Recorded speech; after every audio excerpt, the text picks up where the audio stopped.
가난한 집 딸이 우리 집안에 들어온 것만으로도 감사해야 해. 변호사 집안의 공장 노동자 딸이라니. 친구들한테 창피해서 어떻게 말하겠어? 3년간 시어머니의 모욕을 참아온 한 여자가 있었습니다. 그런데 그녀가 집을 나간 후 벌어진 일은 누구도 예상하지 못했습니다. 그렇게 싫으시면 나가겠어요. 앞으로 후회하실 텐데 그때는 이미 늦을 거예요. 과연 이 여자의 진짜 정체는 무엇이었을까요? 그리고 그녀를 쫓아낸 시어머니에게는 어떤 일이 벌어졌을까요? 시청 전에 구독과 좋아요 꼭 부탁드립니다. 영상 제작에 큰 힘이 됩니다. 가난한 집딸이 우리 집안에 들어온 것만으로도 감사해야 해. 황정숙의 날카로운 목소리가 거실 전체에 울려 퍼졌습니다. 58세의 그녀는 소파에 다리를 꼬고 앉아 며느리를 노려봤죠. 전직 법무법인 파트너 출신답게 차가운 지적인 외모를 갖고 있었지만 그 속에는 뿌리 깊은 계급의식이 자리 잡고 있었습니다. 이은지는 주방에서 설거지를 하던 손을 멈췄습니다. 벌써 오늘만으로도 몇 번째인지 셀 수 없는 모욕이었죠. 30세의 그녀는 고개를 숙이고 접시를 정리하며 깊은 한숨을 내쉬었습니다. 이미 3년째 반복되는 일상이었습니다. 변호사 집안의 공장 노동자 딸이라니. 친구들한테 창피해서 어떻게 말하겠어. 황정숙의 목소리가 더욱 거칠어졌습니다. 오늘은 특히 심했죠. 아침부터 친구들과의 모임에서 며느리 이야기가 나왔던 모양입니다. 너 때문에 우리 집안 체면이 다 깎였다고. 친구들이 뭐라고 하는지 아니. 황정숙은 티 한 잔을 들며 은지를 위아래로 훑어봤습니다. 마치 값을 매기듯 차가운 시선이었죠. 보기에도 촌스럽고 교양도 없고 이런 애가 우리 집 며느리라니 정말 창피해. 은지는 그릇을 세우는 손에 더욱 힘을 주었습니다. 도자기가 부딪히는 소리가 작게 났습니다.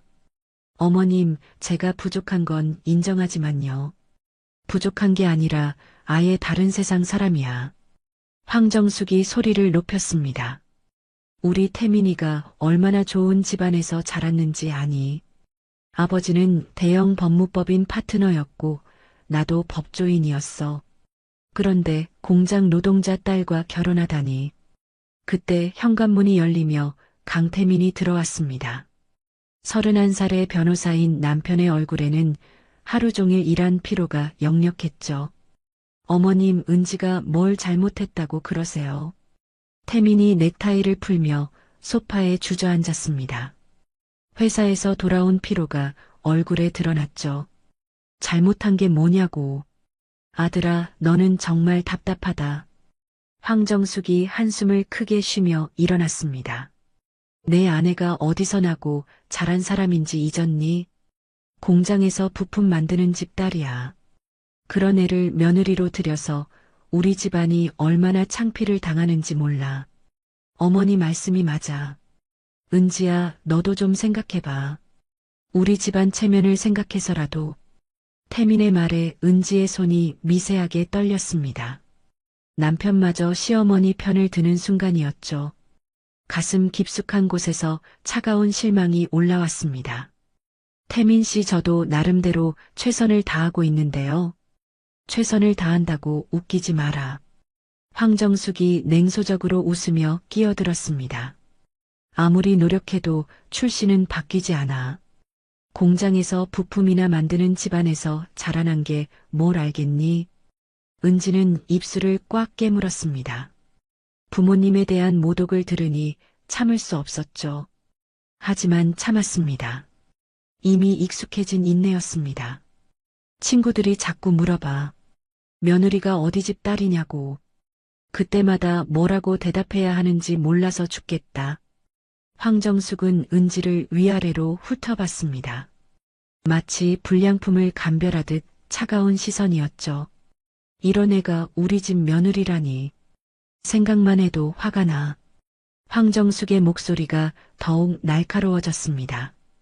은지는 그릇을 모두 정리하고 천천히 돌아섰습니다. 어머님, 제가 부족한 건 인정하지만 정직하게 살고 있는데요. 정직하게. 황정숙이 비웃음을 터뜨렸습니다. 공장에서 하루 종일 기름 냄새와 쇳가루에 절어 사는 사람들이 정직하다고. 그런 일이나 하는 사람들과 우리가 같은 레벨이라고 생각하니. 어머니, 태민이 제지하려 했지만 황정숙은 멈추지 않았습니다. 아들아, 이제 정말 한계야. 나는 더 이상 이 애를 우리 며느리로 인정할 수 없어. 공장 냄새가 몸에 배인 애가 법조인 집안에 어울린다고 생각해. 은지는 얼굴에 묘한 평온함을 띄었습니다. 마치 오랫동안 기다렸던 순간이 온 것 같은 표정이었죠. 그러시다면 어쩔 수 없네요. 은지의 목소리는 담담했습니다. 뭐라고? 황정숙이 눈을 크게 뜨며 은지를 쳐다봤습니다. 평소와 다른 은지의 반응에 당황한 듯 했습니다. 제가 이 집에 있는 것이 그렇게 싫으시다면 나가겠습니다. 은지의 목소리는 여전히 차분했습니다. 오히려 시어머니와 남편이 더 놀란 표정을 지었죠. 갑자기 무슨 소리야? 태민이 맥주캔을 내려놓으며 일어났습니다. 갑작스러운 것도 아니잖아요. 벌써 몇 년째 같은 얘기를 들어왔는데요. 은지는 앞치마를 풀며 말했습니다. 어머님께서 원하시는 대로 해드리겠습니다. 공장 노동자 딸은 이 집에 어울리지 않으니까요. 황정숙은 입을 벌린 채 은지를 바라봤습니다. 예상과 다른 반응에 당황스러워했죠. 내가 정말 나가라고 했다고. 네, 나가겠습니다. 은지의 대답은 확고했습니다. 그리고는 방으로 향했습니다. 태미는 그런 은지를 멍하니 바라봤습니다. 평소와 완전히 다른 아내의 모습에 혼란스러워했죠. 은지야, 잠깐만. 너 진짜야? 진짜입니다. 은지는 방문 앞에서 돌아보며 말했습니다. 3년 동안 참고 살았는데 이제 지쳤어요. 어머님께서 원하시는 대로 해드릴게요. 그리고는 방문을 닫았습니다. 거실에는 황정숙과 태민만 남았죠. 아들아, 이거 뭐야? 갑자기 왜 저래? 황정숙이 당황하며 태민을 쳐다봤습니다. 글쎄요. 저도 잘 모르겠어요. 태민도 어리둥절한 표정이었습니다. 평소 순종적이던 아내가 갑자기 변한 것 같았죠. 방 안에서는 은지가 침착하게 짐을 정리하고 있었습니다. 얼굴에는 묘한 미소가 스쳐갔죠. 마치 오랫동안 계획했던 일이 시작되는 것 같은 표정이었습니다. 이제 진짜 시작이군요. 은지가 혼자서 중얼거렸습니다. 그 목소리에는 전에 없던 자신감이 묻어 있었죠. 그때 은지의 휴대폰이 울렸습니다. 화면에는 한솔그룹 비서실장이라는 이름이 떠올랐습니다. 은지는 재빨리 전화를 받았습니다. 네, 이사님. 은지의 목소리가 갑자기 달라졌습니다. 방금 전까지의 조심스러운 며느리가 아닌 당당하고 전문적인 목소리였죠. 준비 완료됐습니다. 내일 아침 첫 임원회의에서 보고받겠습니다. 은지는 짐을 정리하며 계속 통화했습니다. 그리고 인사발령권은 어떻게 됐나요? 거실에서는 황정숙과 태민이 여전히 은지의 갑작스러운 변화에 대해 이야기하고 있었습니다. 하지만 두 사람 모두 방 안에서 벌어지고 있는 일에 대해서는 전혀 모르고 있었죠. 다음 날 아침 거실은 어색한 침묵으로 가득했습니다. 은지는 여행용 가방 2개를 끌고 나왔습니다. 평소보다 단정하게 차려입은 모습이었죠. 검은색 블라우스에 회색 정장 바지 그리고 깔끔하게 올린 머리가 어딘지 모르게 달라 보였습니다. 정말 나간다고. 태민이 식탁에서 커피를 마시다 말고 물었습니다. 아직도 믿어지지 않는다는 표정이었죠. 네, 정말 나갑니다. 은지의 대답은 여전히 담담했습니다. 오히려 시원해 보이기까지 했죠. 황정숙은 소파에서 팔짱을 끼고 은지를 쳐다봤습니다. 어젯밤 한 말을 후회하는 기색은 전혀 없었습니다. 그래 나가. 어차피 이 집은 내가 있을 곳이 아니었어. 은지야 그런데 갈 곳은 있어. 태민이 걱정스럽게 물었습니다. 하지만 그 걱정도 진심이라기보다는 형식적인 것 같았죠. 걱정하지 마세요.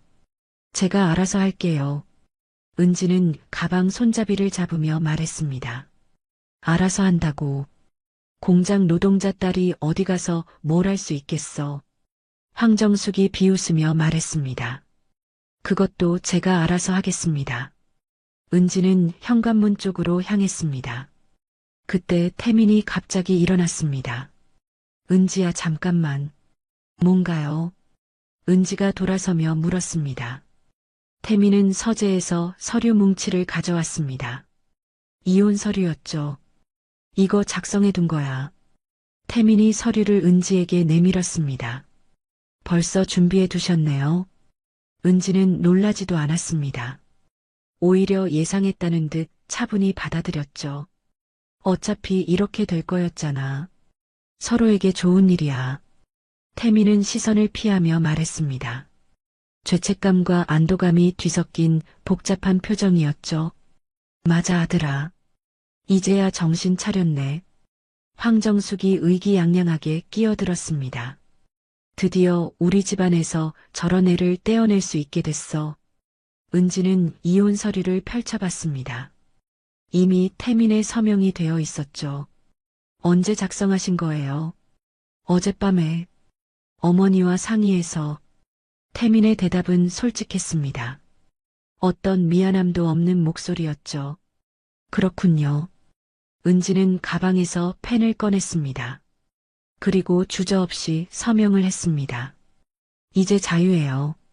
태민이 안도의 한숨을 쉬며 말했습니다. 그래. 이제 내가 어디 가서 공장 일을 하든 뭘 하든 상관없어. 우리 집안과는 아무 관계 없으니까. 황정숙이 차갑게 말했습니다. 은지는 서명이 끝난 서류를 태민에게 돌려주었습니다. 잘 지내세요. 그리고는 가방을 끌고 현관문을 열었습니다. 잠깐 은지야. 태민이 다시 불렀습니다. 아직 뭔가 있어요. 은지가 문턱에서 돌아봤습니다. 그냥 미안해. 태민의 사과는 진심처럼 들렸지만 이미 늦었죠. 괜찮아요. 이게 최선인 것 같아요. 은지는 문을 열고 나가려 했습니다. 그때 황정숙이 마지막으로 한마디 던졌습니다. 나중에 후회하지 마. 우리 같은 집안을 차버린 걸. 후회요. 은지가 문턱에서 멈춰서며 돌아봤습니다. 얼굴에는 미묘한 미소가 있었죠. 전 후회 안 할 것 같은데요. 뭐라고? 황정숙이 눈살을 찌푸렸습니다. 오히려 이제야 진짜 제 인생을 시작할 수 있을 것 같아요. 은지의 목소리에는 이상한 자신감이 묻어났습니다. 무슨 소리야? 너 같은 애가 뭘 할 수 있다고. 황정숙이 비웃으며 말했습니다. 곧 알게 되실 거예요. 은지는 그 말을 마지막으로 문을 닫았습니다. 거실에 남은 황정숙과 태민은 어리둥절한 표정으로 서로를 쳐다봤습니다. 아들아 마지막에 은지 표정 봤어. 뭔가 이상하지 않았니? 황정숙이 불안하게 물었습니다. 저도 그런 느낌이 들었어요. 평소와 너무 달랐어요. 태민이 고개를 끄덕였습니다. 뭐가 달라? 허세 부리는 거지 뭐. 공장 노동자 딸이 나가서 뭘 할 수 있겠어. 황정숙은 손을 휘저으며 말했지만 마음 한편으로는 찜찜함이 남아 있었습니다. 한편 아파트 밖으로 나온 은지는 택시를 기다리고 있었습니다. 휴대폰이 울렸죠. 네, 은지입니다. 은지의 목소리는 전화를 받자마자 달라졌습니다. 이전의 조심스러운 말투가 아닌 당당하고 자신감 넘치는 목소리였죠. 내 계획대로 진행됐습니다. 이제 2단계로 넘어가면 될 것 같아요. 전화에서 누군가와 대화하는 은지의 모습은 완전히 다른 사람 같았습니다. 3년이면 충분히 길었죠. 이제 진짜 모습을 보여드릴 때가 된 것 같습니다. 은지가 전화를 끊고 택시에 올랐습니다. 차창 너머로 보이는 아파트를 마지막으로 돌아봤죠. 이제 시작이군요.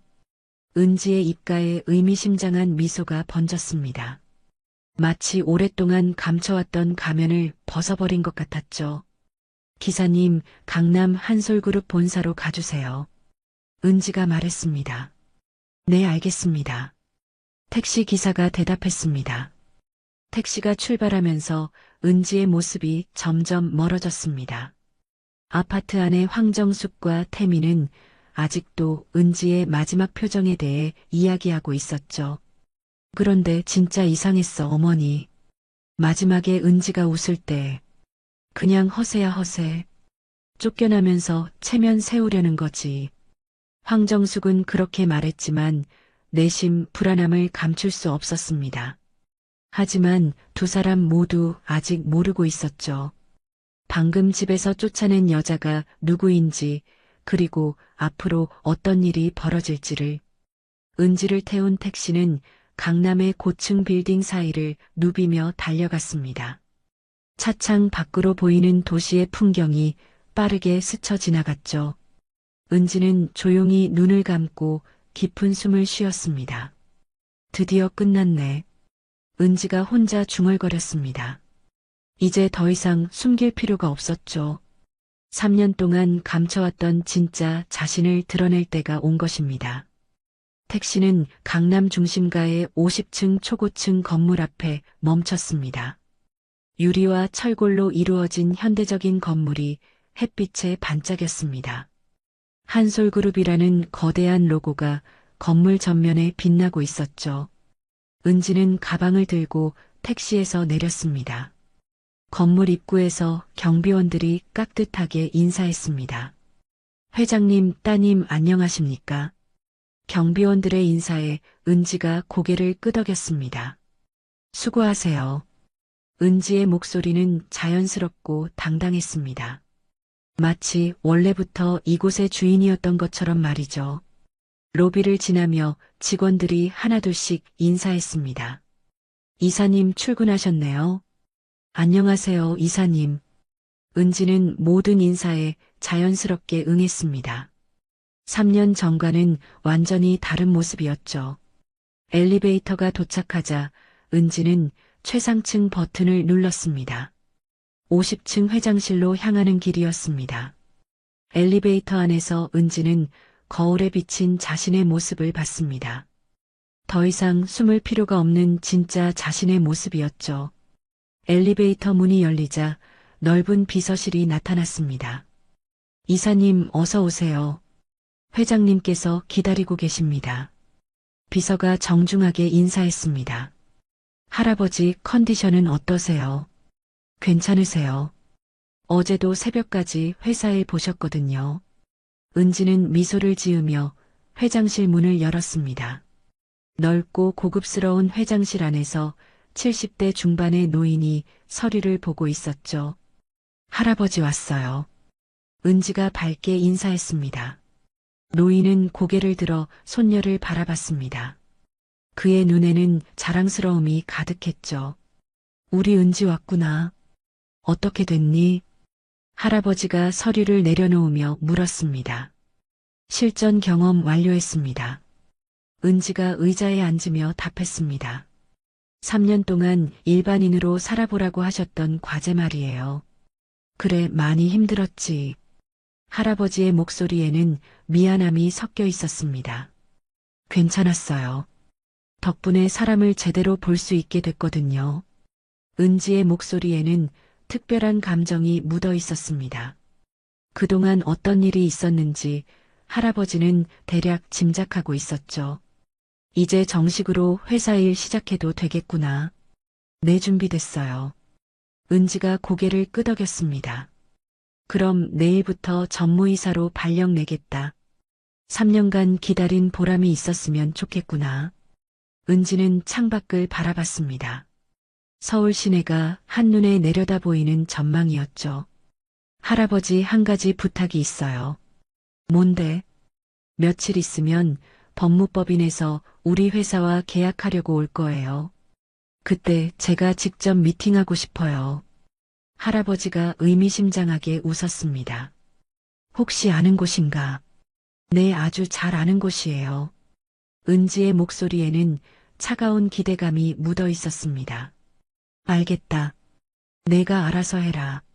감사해요, 할아버지. 은지가 일어서며 인사했습니다. 이제 정말 시작이었죠.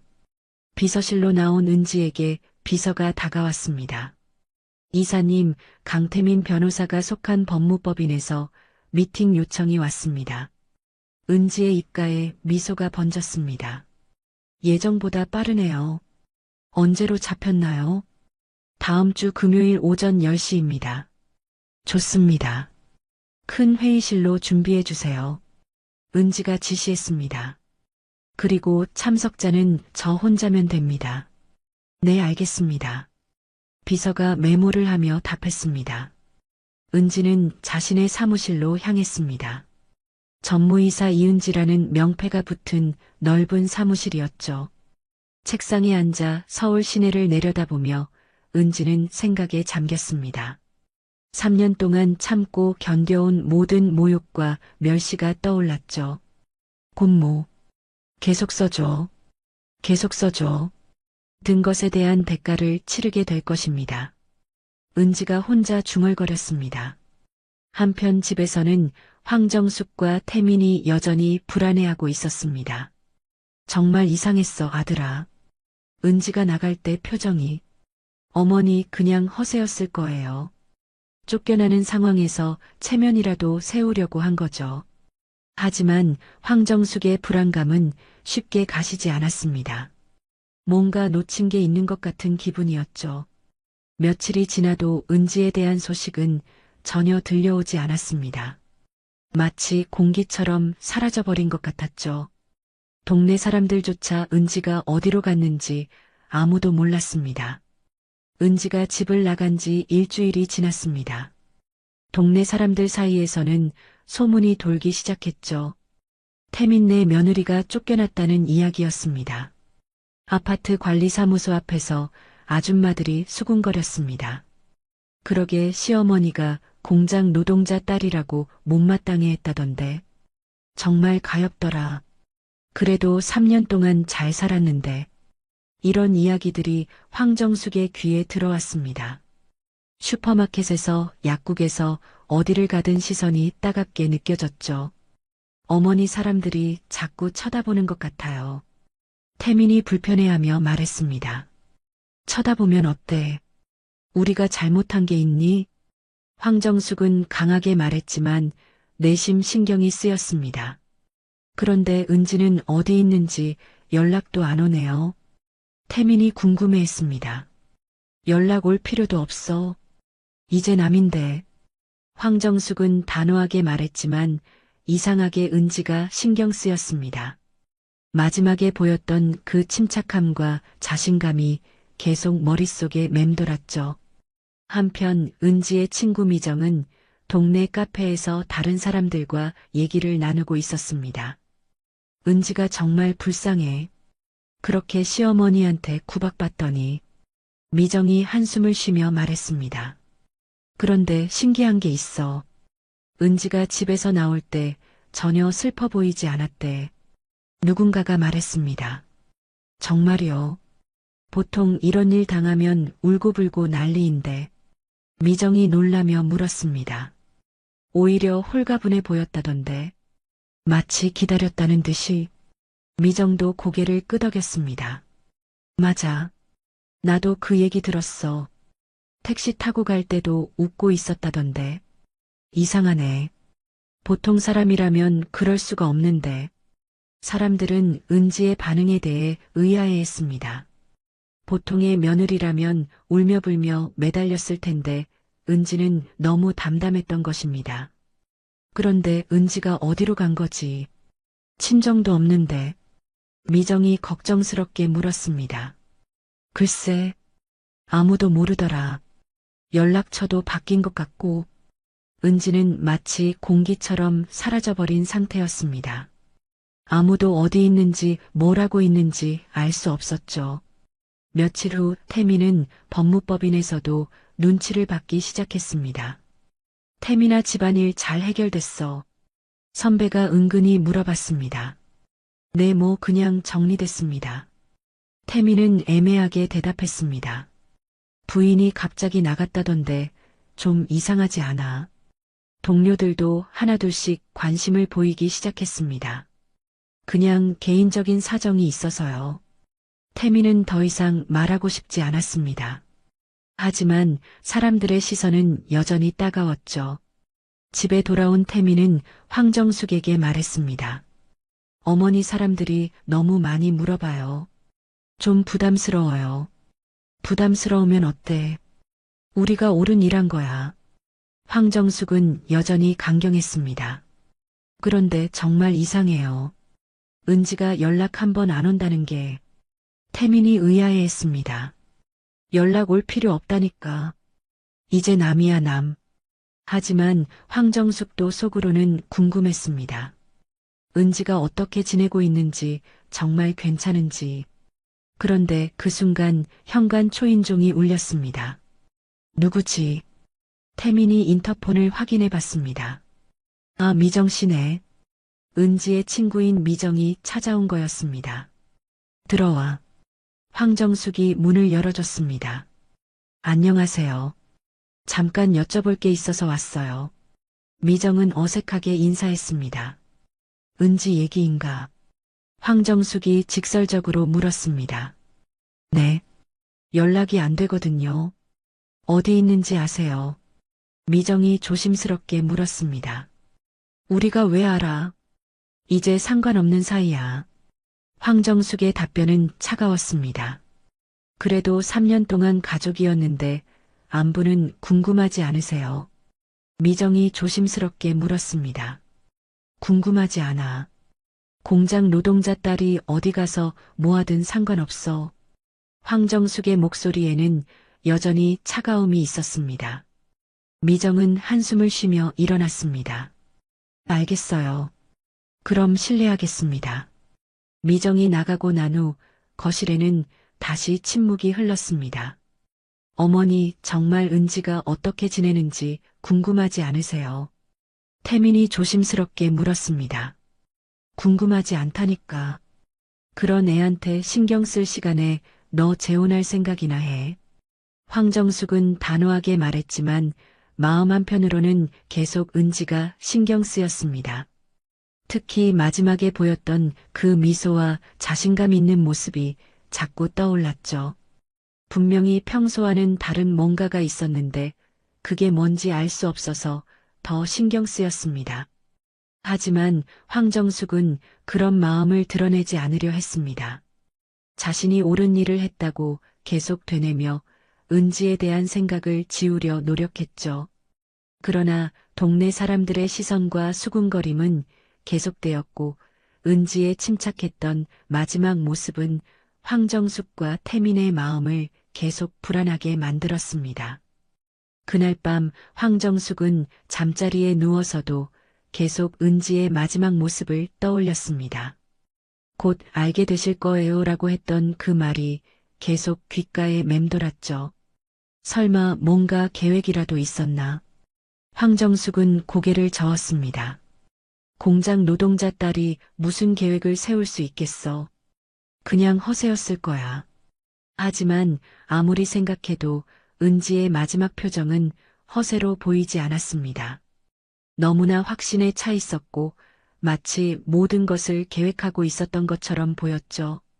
황정숙은 잠을 이루지 못하고 뒤척였습니다. 처음으로 자신의 판단이 틀렸을지도 모른다는 불안감이 스멀스멀 올라왔습니다. 한 달이 흘렀습니다. 태민이 다니는 대형 법무법인에 큰 소식이 전해졌습니다. 여러분, 중요한 발표가 있겠습니다. 회의실에서 김 대표가 변호사들을 불러 모았습니다.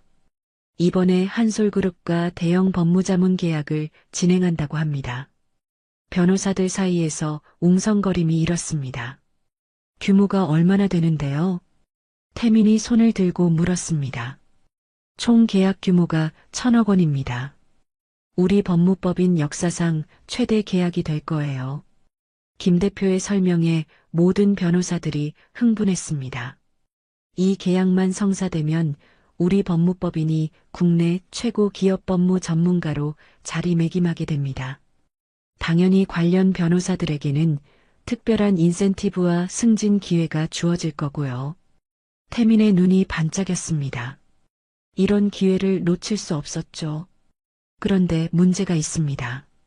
경쟁 법무법인들도 만만치 않아요. 특히 김앤장과 광장이 강력한 라이벌이 될 거예요. 김 대표가 걱정스럽게 말했습니다. 우리가 이길 수 있을까요? 변호사 중 한 명이 걱정스럽게 물었습니다. 가능성은 있습니다. 하지만 무엇보다 그룹과의 관계가 중요할 거예요. 그 그룹 담당자가 누구인데요? 태민이 궁금해했습니다. 한솔그룹 전무이사입니다. 최근에 임명된 젊은 임원이라는 소문이 있어요. 김 대표가 설명했습니다. 법무법인 전체가 들썩이기 시작했습니다. 모든 변고사들이 이 프로젝트에 매달리기 시작했죠. 태민은 집에 돌아와서 황정숙에게 이 소식을 전했습니다. 어머니, 정말 큰 기회가 왔어요. 무슨 일인데 그렇게 흥분해? 황정숙이 궁금해했습니다. 1,000억짜리 계약이요. 이거 따내면 제가 승진은 물론이고 보너스도 엄청날 거예요. 태민의 목소리에는 흥분이 가득했습니다. 정말 그럼 우리도 이제 좀 여유로워지겠네. 황정숙도 기대에 찼습니다. 네. 이 계약만 성사시키면 아파트도 더 큰 곳으로 이사할 수 있을 거예요. 태민은 벌써 성공한 기분이었습니다. 그런데 경쟁이 치열할 것 같은데. 황정숙이 걱정스럽게 물었습니다. 물론이죠.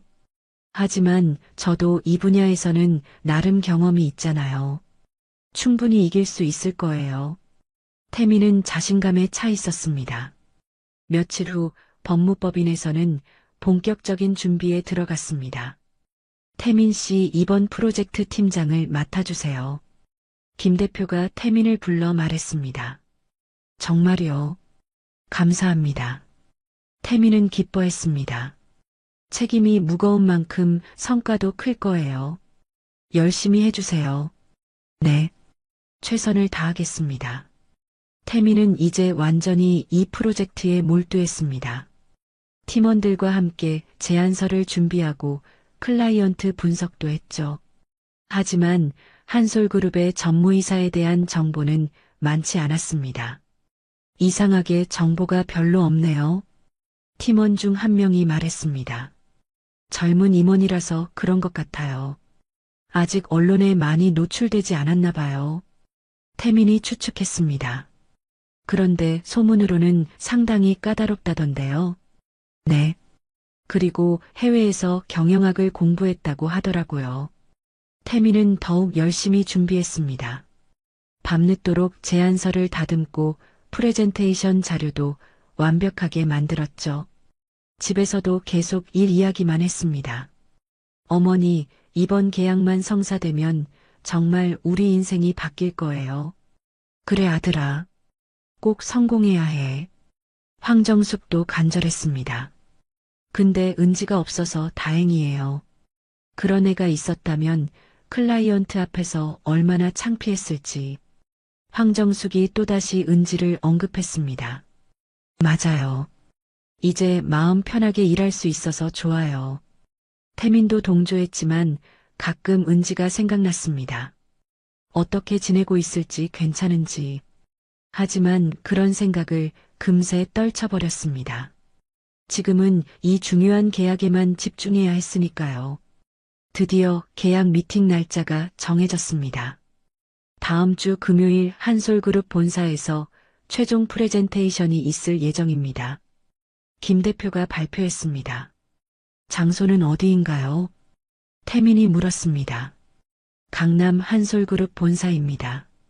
50층 건물이더라고요. 모든 변호사들이 긴장하기 시작했습니다. 이제 정말 중요한 순간이 다가오고 있었죠. 태민은 집에 돌아와서 황정숙에게 말했습니다. 어머니, 드디어 다음 주에 운명의 날이에요. 떨리겠다. 그런데 꼭 성공할 수 있을 거야. 황정숙이 격려했습니다. 네, 저도 그렇게 생각해요. 이렇게 열심히 준비했는데 안 될 리가 없죠. 태민은 자신감에 차 있었습니다. 하지만 그는 아직 모르고 있었습니다. 며칠 후 그 회사에서 누구를 만나게 될지를. 드디어 운명의 금요일이 왔습니다. 태민은 평소보다 일찍 일어나서 정장을 차려입었습니다. 어머니 다녀오겠어요. 태민이 넥타이를 매며 말했습니다. 꼭 성공하고 와. 우리 인생이 바뀌는 날이야. 황정숙이 아들을 격려했습니다. 네. 걱정 마세요. 이렇게 준비했는데 못 이길 리 없어요. 태민은 자신감이 넘쳤습니다. 법무법인에서도 모든 변호사들이 긴장한 분위기였습니다. 태민 씨 준비 다 됐죠? 김 대표가 확인했습니다. 네, 완벽합니다. 프레젠테이션 자료도 마지막으로 점검했고요. 그럼 출발합시다. 늦으면 안 되니까. 법무법인 팀이 한솔그룹 본사로 향했습니다. 고급 승용차 안에서 태민은 마지막으로 자료를 점검했습니다. 강남에 도착하자 50층 높이의 유리 건물이 눈에 들어왔습니다. 로비의 웅장함에 모든 팀원들이 감탄했죠. 역시 대기업이네요. 팀원 중 한 명이 말했습니다. 클라이언트 수준을 알 수 있어요. 역시 성장하는 그룹이군요. 태민도 긴장되면서도 기대됐습니다.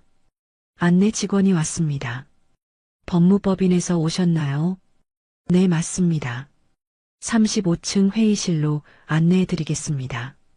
엘리베이터를 타고 35층에 올라갔습니다. 복도를 걸으면서도 회사의 현대적인 분위기가 느껴졌죠. 이런 곳에서 미팅을 하다니 정말 대단한 회사군요. 김 대표가 감탄했습니다. 회의실 앞에 도착했습니다. 문 옆에는 법무자문 계약 미팅이라는 안내판이 붙어 있었죠. 준비되셨나요? 안내 직원이 문을 열려고 했습니다. 네, 준비됐습니다. 태민이 답했습니다. 문이 열리자 넓고 현대적인 회의실이 나타났습니다. 한쪽 끝에는 대형 스크린이 있었고 긴 회의 테이블이 놓여 있었죠. 그런데 회의실 안에는 아직 아무도 없었습니다. 클라이언트는 언제 오시나요? 태민이 안내 직원에게 물었습니다. 곧 오실 예정입니다. 잠시만 기다려주세요. 법무법인 팀은 테이블 한쪽에 자리를 잡고 앉았습니다. 태민은 프레젠테이션 자료를 다시 한번 점검했죠. 정말 떨리네요. 팀원 중 한 명이 중얼거렸습니다. 떨지 마세요. 우리가 최고로 준비했잖아요. 태민이 팀원들을 격려했습니다. 그때 회의실 문이 다시 열렸습니다. 정장을 입은 여성이 들어왔죠. 우아한 검은색 슈트에 하이힐을 신고 머리는 단정하게 올려 묶었습니다. 안녕하세요. 한솔그룹 전무이사 이은지입니다. 여성이 자연스럽게 인사했습니다. 태민의 얼굴이 순간 굳었습니다. 그 목소리, 그 얼굴이 너무나 익숙했죠. 아, 은지. 태민이 믿을 수 없다는 표정으로 중얼거렸습니다. 김 대표와 다른 팀원들은 태민의 반응을 이상하게 여겼습니다. 태민 씨 아세요? 김 대표가 조심스럽게 물었습니다. 은지는 태민을 똑바로 쳐다봤습니다. 얼굴에는 차분한 미소가 있었죠. 안녕하세요, 강 변호사님. 오랜만에 뵙겠네요. 은지의 목소리는 한 달 전과 완전히 달랐습니다. 당당하고 자신감에 차 있었죠. 너 내가 왜 여기에? 태민이 당황해서 말을 더듬었습니다. 일 때문이죠. 저희 회사에서 법무자문 프로젝트를 진행하거든요. 은지는 침착하게 대답했습니다. 회사? 무슨 회사? 태민이 믿을 수 없다는 표정으로 물었습니다. 한솔그룹입니다. 제가 전무이사를 맡고 있어요. 은지가 명함을 태민에게 건넸습니다. 태민은 떨리는 손으로 명함을 받았죠. 이은지, 한솔그룹 전무이사라고 적혀 있었습니다. 이게 무슨 일이야? 태민의 목소리는 떨렸습니다. 김 대표와 팀원들은 상황을 파악하지 못하고 있었죠. 태민 씨 혹시 개인적으로 아시는 분인가요? 김 대표가 어색하게 물었습니다. 네, 전 남편입니다. 은지가 담담하게 말했습니다. 회의실이 순간 조용해졌습니다. 모든 사람들이 놀란 표정을 지었죠. 전 남편이라고요. 김 대표가 놀라며 되물었습니다. 네, 맞습니다. 한 달 전까지 부부였죠. 은지는 여전히 침착했습니다. 그럼 공장 노동자. 태민이 말을 잇지 못했습니다. 공장 노동자 딸이라고요. 맞아요. 제 어머니는 공장에서 일하셨죠. 은지의 목소리에는 평온함이 있었습니다. 하지만 그건 제가 사회 경험을 쌓기 위해서였어요. 밑바닥부터 시작해서 모든 일을 경험해 보라는 할아버지의 가르침이었거든요. 태민은 입을 벌린 채 은지를 바라봤습니다. 할아버지가 누구인데? 한솔그룹 창립자이신 이 회장님이세요. 제 친할아버지죠. 은지의 설명에 회의실 앞 모든 사람들이 충격을 받았습니다. 그럼 넌 처음부터 재벌 상속녀였다고? 네, 맞습니다. 은지가 고개를 끄덕였습니다. 그런데 왜 그걸 숨겼어? 태민이 힘겹게 물었습니다. 숨긴 게 아니라 아직 때가 아니었어요. 3년 동안 일반인으로 살아보라는 할아버지의 명령이었거든요. 은지는 회의실을 둘러보며 말했습니다. 그 3년이 끝났고 이제 정식으로 회사를 이어받게 됐어요. 태민의 얼굴이 창백해졌습니다. 자신이 무엇을 했는지 깨닫기 시작했죠. 은지야, 나는. 태민이 말하려 했지만 은지가 손을 들어 제지했습니다. 지금은 개인적인 이야기를 할 시간이 아니에요. 업무 미팅을 진행해야죠. 은지는 의자에 앉으며 말했습니다. 그럼 법무법인의 프레젠테이션을 들어보겠습니다. 태민은 아직도 충격에서 헤어나오지 못했습니다. 손이 떨려서 자료를 제대로 잡을 수도 없었죠. 태민 씨 괜찮으세요? 김 대표가 걱정스럽게 물었습니다. 아, 네. 괜찮습니다. 태민이 어렵게 대답했습니다. 그러면 시작하시죠.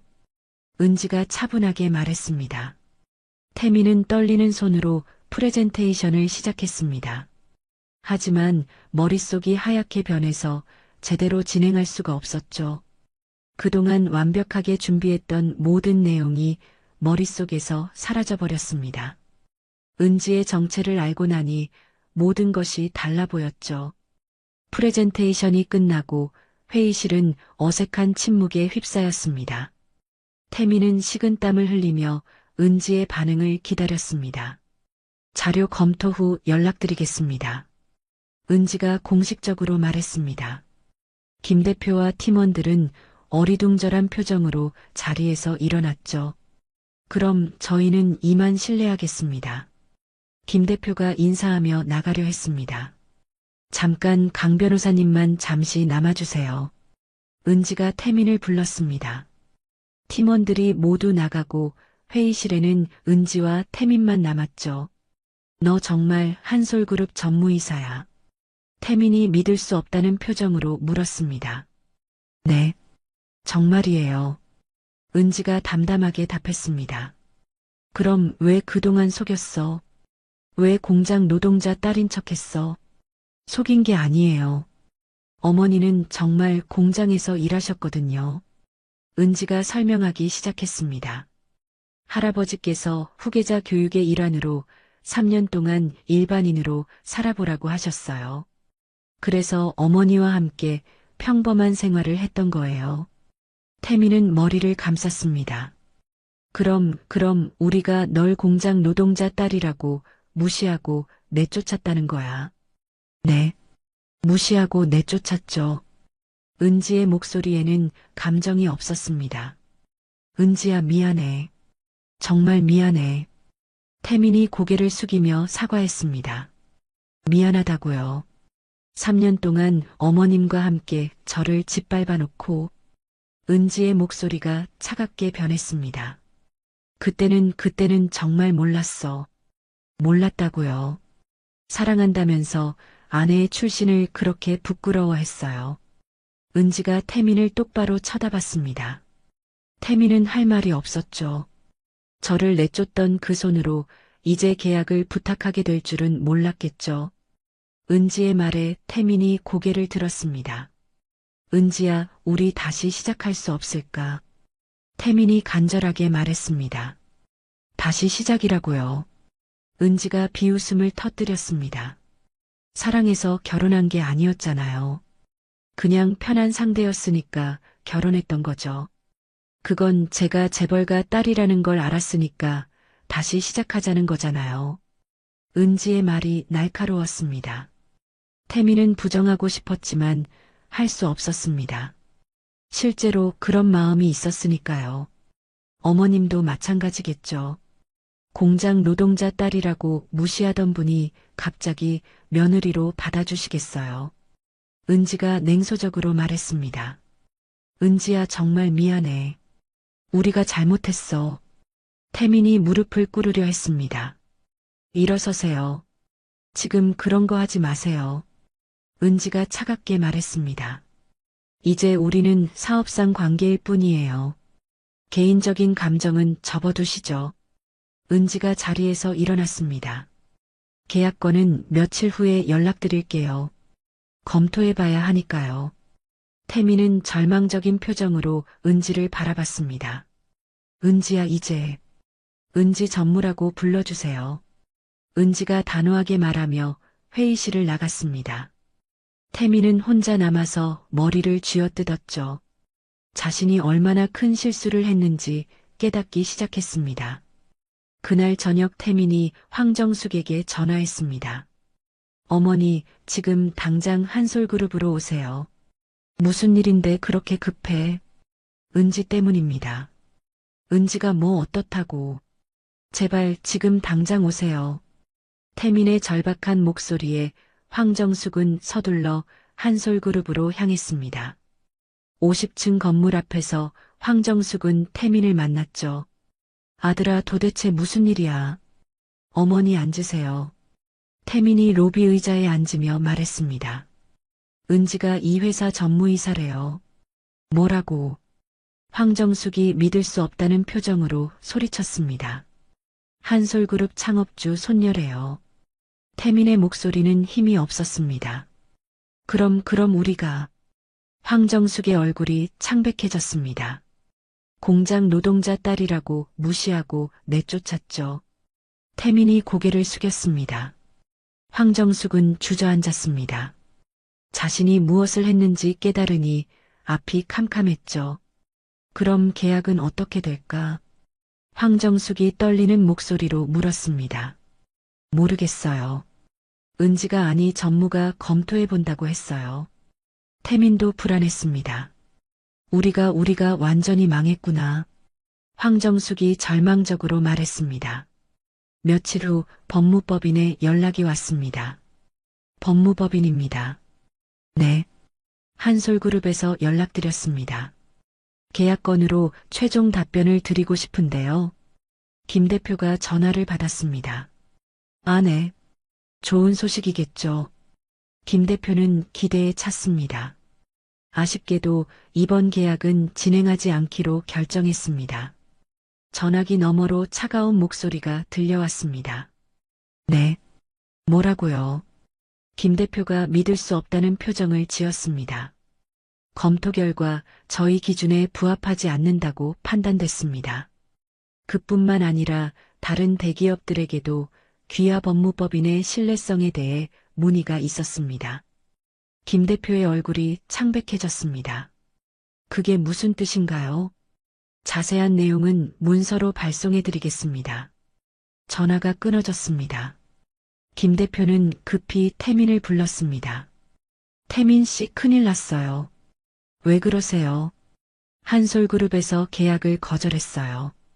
김 대표의 목소리가 떨렸습니다. 그뿐만 아니라 다른 대기업들한테도 우리에 대한 안 좋은 이야기를 했나 봐요. 태민의 가슴이 철렁했습니다. 그 말은 맞았습니다. 은지는 한솔그룹의 영향력을 이용해 다른 기업들에게도 해당 법무법인의 문제점을 알렸거든요. 며칠 지나지 않아 더 큰 타격이 왔습니다. 김 대표님 삼성에서 연락 왔어요. 직원이 급히 뛰어왔습니다. 뭐라고 하던가요? 기존 계약 해지한다고 합니다. 뭐라고? 김 대표가 소리쳤습니다. LG에서도 같은 연락이 왔고 SK에서도 마찬가지래요. 법무법인이 하루아침에 주요 클라이언트들을 모두 잃은 것입니다. 이 모든 게 은지의 한마디 때문이었죠. 법무법인 전체가 패닉 상태에 빠졌습니다. 태민 씨 이거 어떻게 된 거예요? 팀원들이 태민을 몰아세웠습니다. 개인적인 문제 때문에 회사 전체가 망하게 생겼잖아요. 태민은 할 말이 없었습니다. 며칠 후 더 나쁜 소식이 들려왔습니다. 태민 씨 죄송합니다. 김 대표가 태민을 불렀습니다. 왜요? 회사에서 구조조정을 하기로 했어요. 태민의 가슴이 철렁했습니다. 설마 제가... 네. 이번 사건에 책임을 져야 한다고 하네요. 태민은 믿을 수 없었습니다. 대표님 저 때문이 아니잖아요. 하지만 결정된 일이에요. 정말 죄송해요. 태민은 법무법인에서 쫓겨났습니다. 10년 동안 다니던 회사에서 하루아침에 해고된 거였죠. 집에 돌아온 태민은 황정숙에게 말했습니다. 어머니, 저 해고됐어요. 뭐라고? 황정숙이 믿을 수 없다는 표정을 지었습니다. 네. 은지 때문에 회사 전체가 망했어요. 황정숙은 주저앉았습니다. 우리가 뭘 한 거야? 후회해도 이미 늦었습니다. 한편 은지는 한솔그룹 전무이사실에서 여유롭게 커피를 마시고 있었습니다. 전무님 법무법인이 경영난에 처했습니다. 비서가 보고했습니다. 그렇군요. 예상했던 일이에요. 은지는 담담했습니다. 그리고 강태민 씨도 해고됐다고 합니다. 은지의 입가에 미소가 번졌습니다. 3년 동안 받은 모욕의 대가를 치르는 거네요. 은지가 창밖을 바라보며 말했습니다. 몇 달 후 황정숙과 태민의 상황은 더욱 나빠졌습니다. 태민은 취업을 하려고 했지만 쉽지 않았습니다. 한솔그룹의 영향력은 생각보다 컸고 은지가 조용히 압력을 넣고 있었거든요. 아들아 어떻게 됐니? 황정숙이 불안하게 물었습니다. 또 떨어졌어요. 면접까지 봤는데 갑자기 연락이 안 와요. 태민은 지쳐 있었습니다. 은지가 아니 전무가 우리를 계속 방해하는 것 같아요. 황정숙의 목소리에는 두려움이 있었습니다. 이렇게 살 수는 없어. 우리가 먼저 사과하러 가자. 황정숙이 결심을 굳혔습니다. 어머니, 이미 늦었어요. 아니야. 진심으로 사과하면 용서해 줄 거야. 황정숙은 희망을 버리지 않았습니다. 다음 날 황정숙과 태민은 한솔그룹을 찾아갔습니다. 죄송하지만 약속 없이는 만날 수 없습니다. 비서가 단호하게 말했습니다. 그럼 약속을 잡아주세요. 정말 중요한 일이에요. 황정숙이 애원했지만 비서는 고개를 저었습니다. 전무님께서 개인적인 만남은 사양한다고 하셨습니다. 제발이요. 5분만이라도. 황정숙이 무릎을 꿇으려 했습니다. 어머니. 태민이 황정숙을 말렸습니다. 그때 은지가 엘리베이터에서 내려왔습니다. 황정숙과 태민을 보자 잠시 멈췄죠. 여기서 뭐 하세요? 은지가 차갑게 물었습니다. 은지야 아니 전무님 잠깐만 얘기할 수 있을까요? 황정숙이 간청했습니다. 할 말 없어요. 은지가 지나가려 했습니다. 제발이요. 우리가 잘못했어요. 진심으로 사과할게요. 황정숙이 은지의 앞을 막았습니다. 사과로 모든 게 해결될 거라고 생각하세요. 은지가 냉소적으로 웃었습니다. 그럼 어떻게 해야 해요? 뭘 원하세요? 황정숙이 절박하게 물었습니다. 아무것도 원하지 않아요. 그냥 각자 살면 되잖아요. 은지의 말에 황정숙이 절망했습니다. 우리가 어떻게 살아요? 그건 제가 상관할 일이 아니에요. 은지가 냉정하게 말하며 지나갔습니다. 황정숙과 태민은 그 자리에 서서 은지의 뒷모습을 바라봤습니다. 우리가 정말 망했구나. 황정숙이 절망적으로 중얼거렸습니다. 1년이 지났습니다. 은지는 한솔그룹을 성공적으로 이끌고 있었습니다.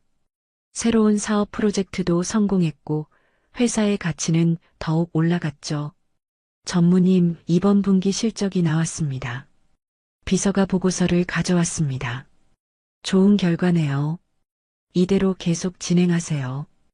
은지는 자신감에 차 있었습니다. 반면 황정숙과 태민은 여전히 어려운 상황이었습니다. 태민은 겨우 작은 법무사 사무실에 취직했지만 예전 같지 않았고 황정숙은 건강도 나빠졌죠. 어느 날 황정숙은 혼자 앉아서 과거를 회상했습니다. 내가 왜 그랬을까? 은지가 그렇게 나쁜 애였나? 황정숙은 후회로 가득했습니다. 공장 노동자 딸이라고 무시했던 게 정말 잘못이었어.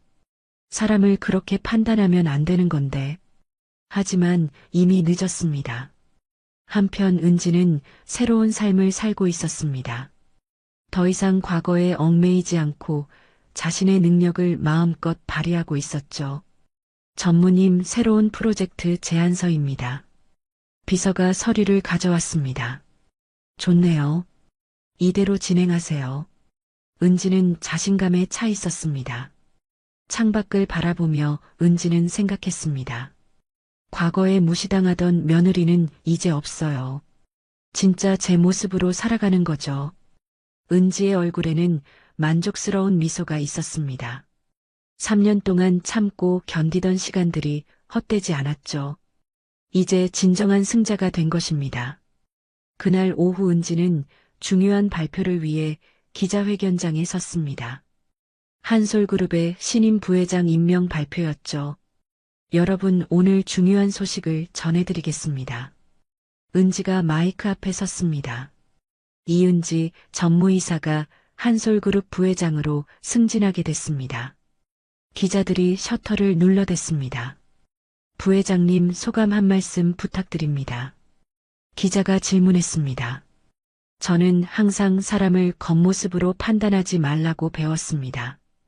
은지가 차분하게 말했습니다. 누구든 노력하면 성공할 수 있다고 믿습니다. 하지만 다른 사람을 무시하는 사람들에게는 그에 합당한 대가가 따른다는 것도 분명히 말씀드리고 싶어요. 은지의 말에 기자들이 웅성거렸습니다. 특별한 경험이 있으셨나요? 다른 기자가 물었습니다. 3년 동안 일반인으로 살면서 많은 것을 배웠습니다. 특히 사람의 진짜 모습을 볼 수 있는 눈을 갖게 됐죠. 은지는 의미심장하게 웃었습니다. 가난을 무시하는 사람들에게 진짜 가난이 무엇인지 가르쳐주는 것도 교육이라고 생각합니다. 그 순간 TV를 보던 황정숙과 태민은 경악했습니다. 저게 은지야. 황정숙이 떨리는 목소리로 말했습니다. 부회장이 됐네요. 태민도 충격에 빠졌습니다. 완전히 끝났구나. 황정숙이 절망적으로 말했습니다. 한편 기자회견을 마친 은지는 회장실로 올라갔습니다. 할아버지가 기다리고 있었죠. 수고했다, 은지야. 할아버지가 미소를 지었습니다. 할아버지 덕분이에요. 3년간의 시련이 저를 더 강하게 만들어줬어요.